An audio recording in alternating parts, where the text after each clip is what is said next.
Hey, in this video, I'm going to teach you how to introduce happy hormones into somebody through video.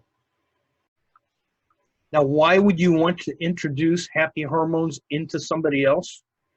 I've got a few good reasons. Number one, they will like you more. Number two, they will perceive you as being more generous. Number three, they will trust you more. And number four, they will bond with you quicker. So what's in it for them if you introduce happy hormones into them? Number one, they will be more focused. Number two, more motivated. And number three, they'll have better memory. Now let's be clear here. These are naturally produced happy hormones that I'm going to teach you how to introduce to somebody else. Not like many videos where they teach you in a video. I'm going to do this to you, for you, through video. Now, but before I start, I'm going to need your permission to do this. So how do I get your permission through video? Well, if you're still here watching, I must have your permission. Now, if you don't want this done to you, you better cover your ears and close your eyes because it's getting ready to start right now. So here's the final warning.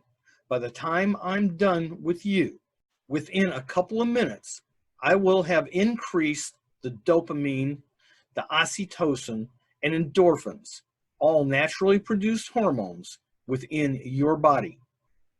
Okay, so let's start with dopamine. I'm going to start by telling you a story that happened to me quite a while back that is going to give you the effect of the naturally produced hormone dopamine.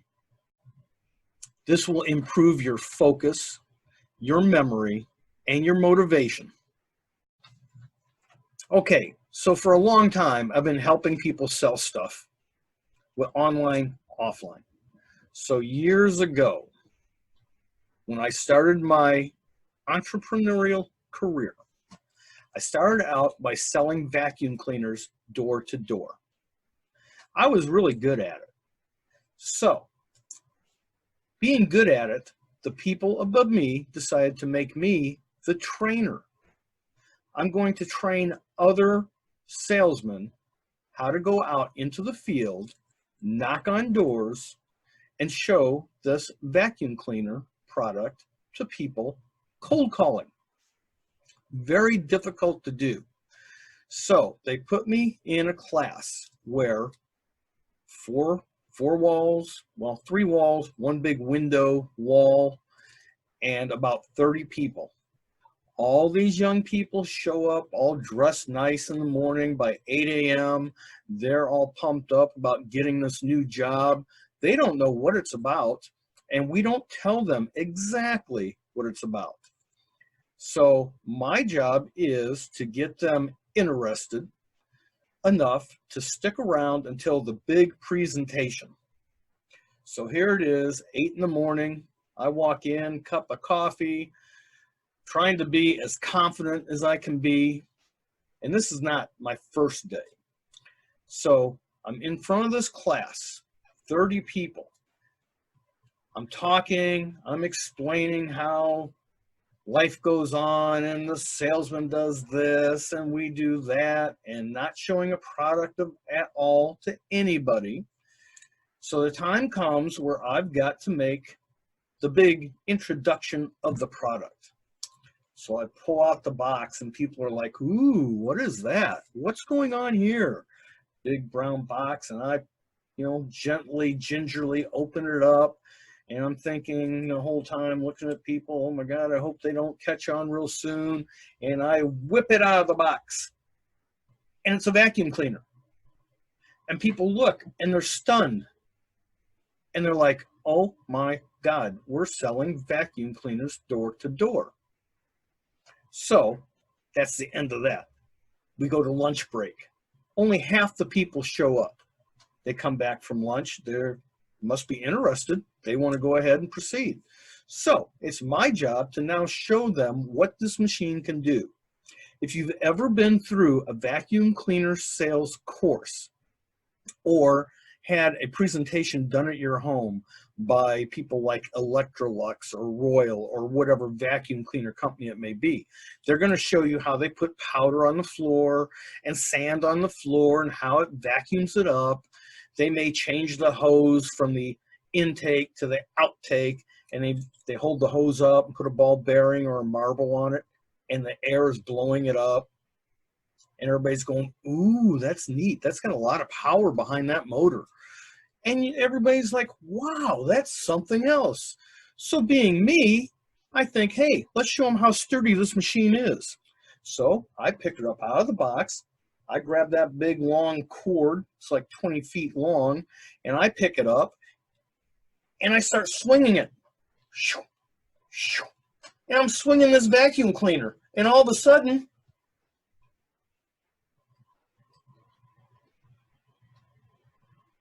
and that was it. How'd that make you feel?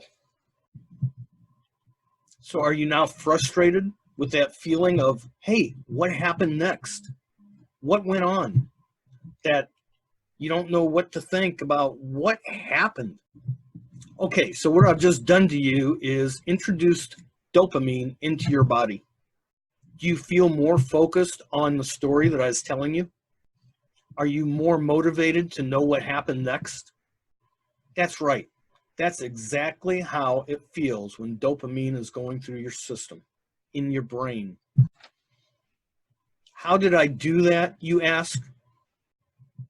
I created suspense with a cliffhanger. So that's how you can induce dopamine into someone. Okay, are you with me? I'm going to take advantage of this dopamine rush and now introduce oxytocin into your system. This is a beautiful hormone. Are you ready? Again, I need your permission. This is a pretty intense one. Oxytocin is the love hormone. Oxytocin is for you to trust me and bond with me more. I have to create empathy and be perceived more as human and relaxed. So let's do this, okay? Many of you don't know this about me. Some of you do. I'm a huge dog lover. My wife and I have had dogs for the last 20 years. At one point, I had 3 dogs. This was as of a year ago. I had 3 senior dogs, Charlie, Autumn, and Layla. Charlie was our first. She's our senior. Autumn, we got a year after Charlie. We wanted Charlie to have a friend, a playmate, somebody to hang around with when we were away from home. We had those 2 dogs together, Charlie being 14 years old, Autumn being 13 years old.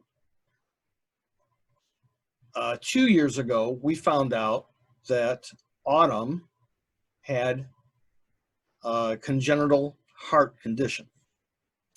So at the time, I thought, hey, let's get another dog in case anything happens to Autumn. I would still want Charlie or Autumn to have a playmate and already be used to them. So we went ahead to the pound, to the rescue, and I ran across a actually 14-year-old miniature pinscher that had been in the pound for 90 days. It was getting ready to be euthanized. The moment we saw each other, that little guy started jumping up and down, just going nuts. I couldn't say no. I took her out of the pen, played for a bit, took her home. She was mine. It ended up that within that course of a year, we bonded together so well. She got along with Autumn and Charlie. So I had Charlie, Autumn, and Layla.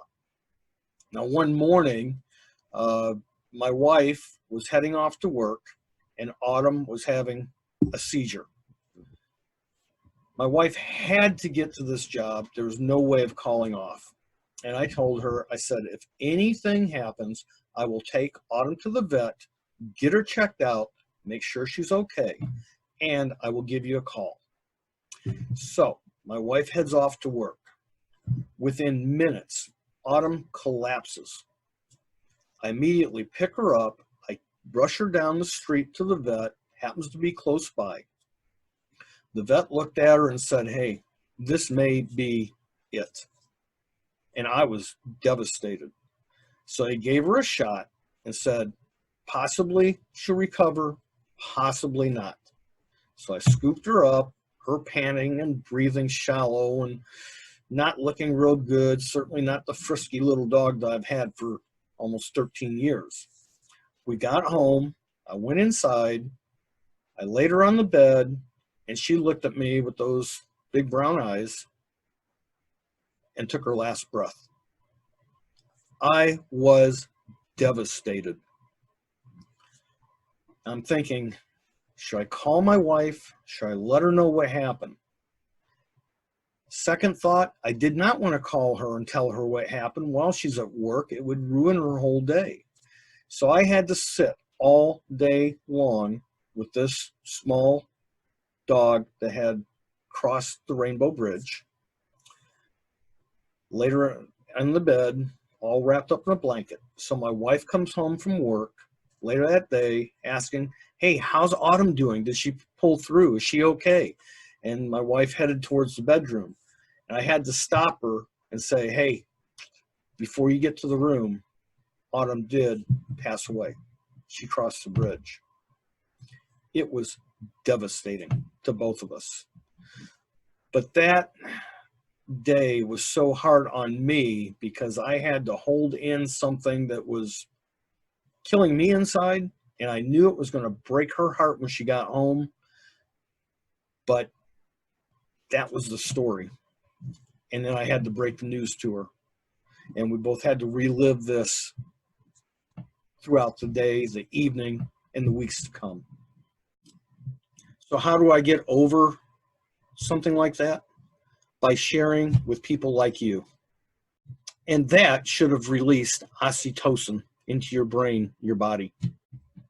You should be feeling the emotions of generosity, trust, and be bonding with me a little more at this time. That should have released oxytocin into your brain, your body. So now you have that feeling of oxytocin. So I needed to use these examples to induce these hormones into you. And you don't even know me except through video. So I created empathy and appear to be more human, which makes you bond more with me. Did that happen? Do you feel the oxytocin? If you do, which you should, I have induced the happy hormones right now, non-synthetically. Pretty cool, huh? Now the last one is endorphins, the happy hormone, the pure happy hormone. What I'm going to do is share a video with you of someone who has overdosed on endorphins to prove a point. And this is going to induce endorphins into you.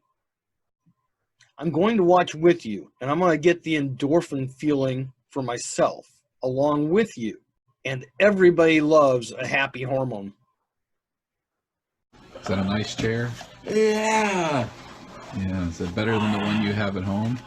I have a chair at home. Yeah, you have a chair I at have a home. chair for myself. Yeah. No way. Remember Mom and Dad bought it for you. I have a mom. Oh my god. Do you know who I am? Yeah. Who am I? I'm your dad. Oh my god. I have a chair. You know you have two sisters too. Oh my god. Where are they? Well, they're at work. Oh They gotta my work. god. I can't believe it. And you have a dog? Isn't that cool? He's a big dog. Oh my god, I love big dogs. Do you remember his name? What's his name? His name is Bane. Oh my god, just like Batman. Oh my god. Oh my god, my life is perfect. That video is just too funny. And so by now, hopefully and successfully, I have introduced or induced 3 hormones into your body of dopamine, oxytocin, and endorphins. So let's wrap this up by stating that you can induce happy hormones into anybody so that they like you more, they perceive you as more generous, they will trust you more, they will bond with you. On top of that, you are helping them get more focused, more motivated, and get a better memory naturally. I hope you enjoyed this video, guys, and more importantly, I hope you use some of these strategies shown. It really, really works. Feel free to follow the link in the description to follow me, as I have over 200 pieces of content and I release more daily to help you in your journey. This is Brady the Gotti signing off, and I'll see you on the inside.